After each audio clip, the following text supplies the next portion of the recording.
YouTube, what's good? It's your boy Storm. Hopefully I didn't just kill your eardrums, but what's up, boys? It's again, it's your boy Storm, and today we're back on the Yamaha R7 and the beautiful weather. This is amazing weather. But today's topic is the R7 the ultimate beginner bike for you? So let's talk about it. It's running.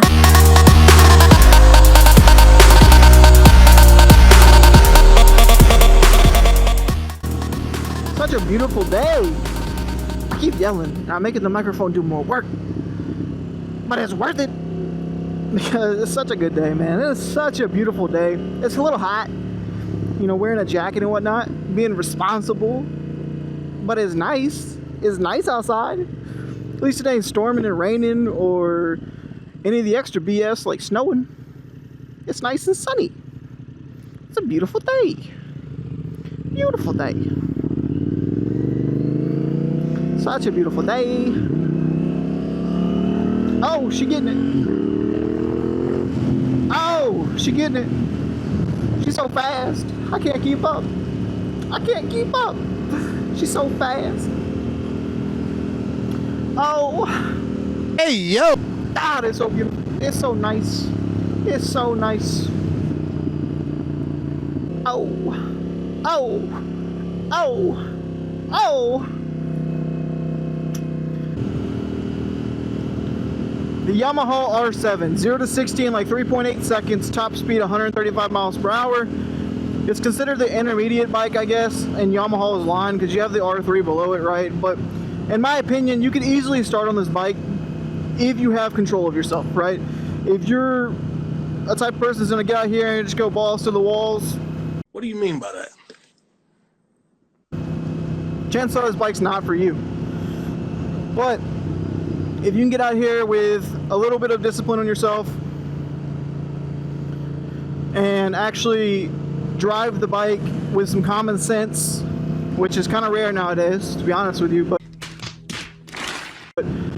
anyway, if you can drive with common sense, I think you could easily start on this bike.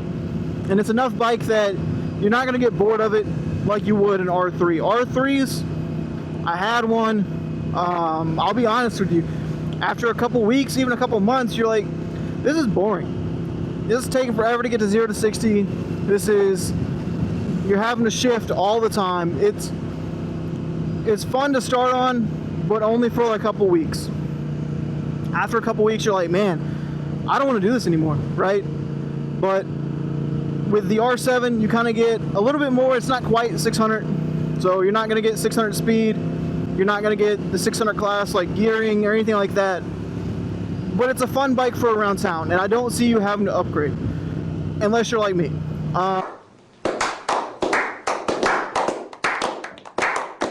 But that's neither here nor there. This is just talking about if this is a good beginner bike.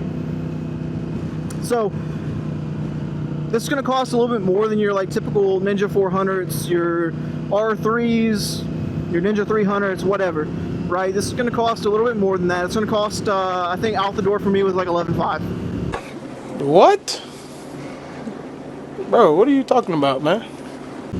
So, it's kind of pricey, and you might not want to spend that for your first bike because chances are you're probably going to drop it. You're probably going to do a bunch of stuff and low-sided, and I mean, there's a lot of things that can happen, right? It's your first bike. This bike is very forgiving. I think that if you take the motorcycle safety course, which I highly recommend, and that's not me just trying to like promote them or anything like that. I took the course, I learned a lot, and I was able to leave that class and actually ride my bike, you know, and have fun and do what you had to do. You sure about that? You sure about that? I highly recommend taking that course. You learn a lot of good stuff, and people actually, they want you to get better, right? But yeah, so take the course. You can start with a 700. Start with this bike in particular. I think it's a great bike. And like I said, you won't get bored of it. Woo, woo, woo. I want to say thank you to everybody for the support on the videos. It's been unreal. You guys have been killing it. A couple people have been coming back and commenting. Ghost, I know you're one of them. Thank you so much, man. It means the world. And I'm glad that I'm able to produce some content that you guys enjoy. Speaking about that, right? So we're testing the new audio. I don't know how it's going to sound. It might sound terrible, it might sound good, who knows. But we also have the new video. The video to me looks a lot better. It's more cinematically appealing. I had to fix some issues with the audio. Hopefully that's fixed in this recording, but we'll see, right? But as far as the video goes, I think the quality is phenomenal. It looks better than it does like in my own eyes riding down the road. So I think it's great. Thank you so much for all the support. I'm trying my best to up the video quality for you guys, and hope you guys see that. It's not perfect. I'm still learning. I only got like 30 something subscribers, so we still got a long road ahead, right, till we get better at doing all of this. But I think that I'm on the right path. So again, thank you guys so much. It means the world. I love reading the comments. I love that the content's getting out there to people and you're actually able to watch it long enough to actually comment and be like, yeah, man, that's great. Or you leave a thumbs up or whatever the case is. You know, I appreciate you so much. So getting back to the topic at hand, right? This bike, in my humble opinion, you could easily start on it. You could be happy. You could be satisfied for a little bit. And then on top of that, this is going to hold its value a lot better than an R3 would, right? So whenever you go like, hey, I'm done with this bike, I want to upgrade into a 600 or whatever you want to do, you can do that and not have to worry about sacrificing as much value. Like right now, I've been driving this bike for about a month and some change. I could turn around, which obviously is not that long. Don't get me wrong, it's not that long. But I do plan on upgrading, and I could probably turn this bike in to a dealership or sell it third party and get 80% of what I paid for it back, right? And then on top of that, I can use all that money to either take care of the loan that I took out on this thing or actually use it as a down payment to pay for a new bike. So I think that's an option. You're going to hold your value a lot better. A lot of things are going to be better. So in my humble opinion, yes, I believe, in my opinion, if you have common sense, you're not out here wilding out trying to do stupid stuff, and you go into this with the mindset that you want to get better and you want to learn with some respect to the machine, I think, yes, you can start on this bike. And I've said that multiple times already in this video, and I'll keep saying it because I think it's true. I think you could easily start on this bike. It's not so crazy that you're like, you know, whiskey throttling and you're getting thrown off into the side of an embankment or something. You gotta respect the machine. If you don't respect the machine, you can get hurt on anything you do. Car, bike, boat, jet ski, anything. If you don't respect that machine, a lot of bad things can happen. So just go into it with the mindset that you're riding to be better, you're respecting the machine, you're using common sense, you're using your noggin, your brain, whatever you want to call it. Good things will happen. She didn't start on a sport bike. She's not a fan of sport bikes. She started on a Honda Rebel 300, which is a beginner bike.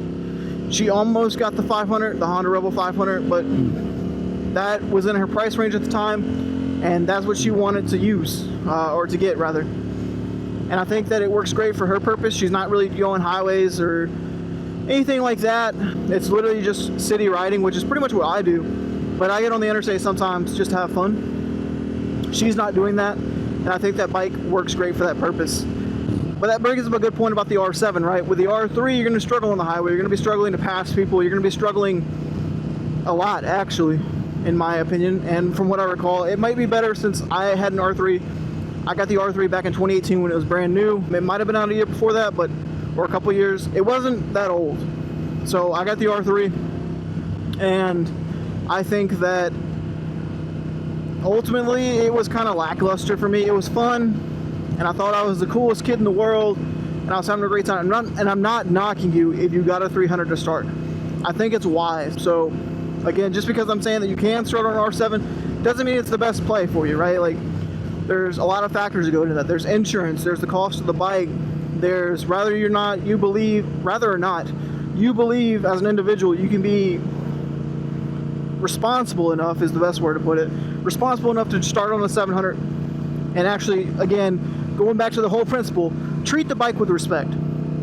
Because if you don't, bad things can and will happen. This bike 100% can get away from you. It can cause issues. It can hurt you. I've talked you guys' ears off. I appreciate you listening if you made it this far. Comment down below, what do you think? Do you think that you could start on a 700? Do you think you couldn't start on a 700? If you have started on a 700 or you started on a lower CC bike, leave your opinion in the comments down below. What you think, what you were told, and we can make it a discussion, right? So I appreciate you guys for watching. Comment down below, leave a like, subscribe, and I'll catch you in the next one. Peace. I'm wasted. All I wanna do is drive home to you, baby. I'm faded.